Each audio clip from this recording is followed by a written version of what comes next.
когато остарея. Ще дойдат и за мен онези дни, когато ще съм навлязал вече в преклонната си възраст.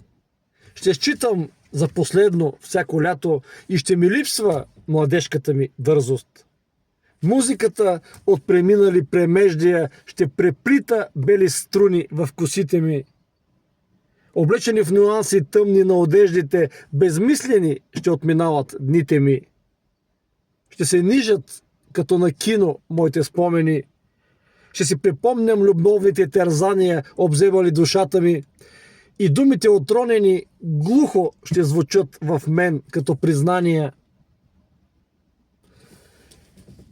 Ще търся грешки в житейските неща, но ще бъде късно за пренареждане.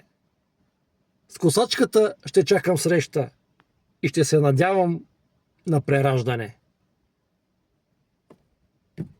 Това е, скъпи приятели.